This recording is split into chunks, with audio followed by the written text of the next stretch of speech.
What's up mga ka-repairman, no?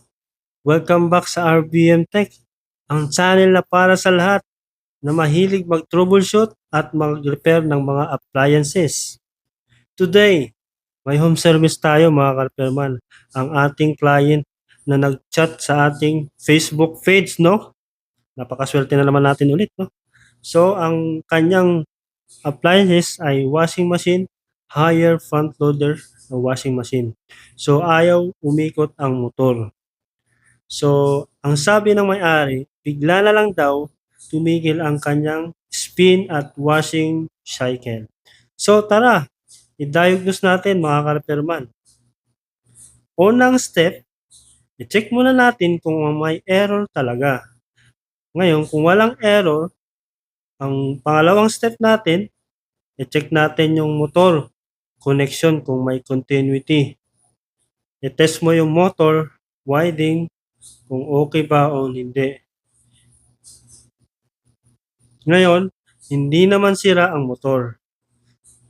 So, next suspect natin, driver board. Madalas ito nagiging cause kapag ayaw gumalaw ang motor kahit good ang winding. Mga ka-repairman, kapag magbubukas kayo ng washing machine, siguraduhin naka-unplug. Safety first lang lagi tayo mga ka-repairman, no? Ito ang driver board. Check natin yung components. Kung mapapansin nyo, may sunog na MOSFET IC section na ito. Kaya hindi makapagbigay ng tamang driver sa signal papunta sa motor. Kaya pala ayaw umikot, no? Confirm driver board ang sira. Mga ka-repairman, ito yung replacement board. Original higher driver board ito.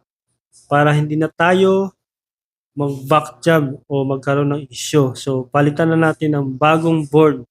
Mas maganda yung gano'n mga ka-repairman. Para hindi kayo ma-back jam, no? So, ito. Tanggalin na lang natin itong lumang board. Tapos, install natin itong bagong board. Siguradong mahigpit ang lahat ng koneksyon para iwas loss connection ng mga wiring. So, yun mga ka-repairman, naiintindihan nyo naman yung sinasabi ko.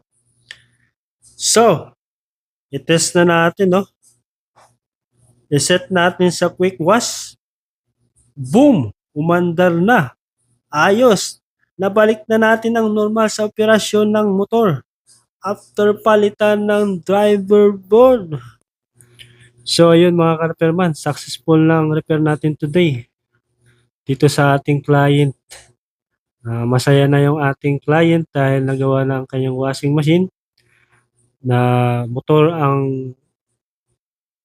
na hindi gumagana.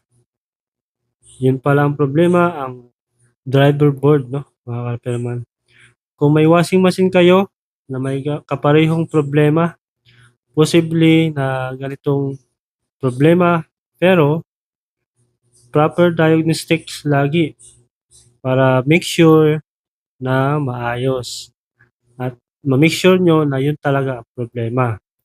So yun, kung nagustuhan nyo ang video ko, don't forget to like, subscribe, and share para sa mga kapwa nating technician na para maalaman nila at magkaroon sila ng idea.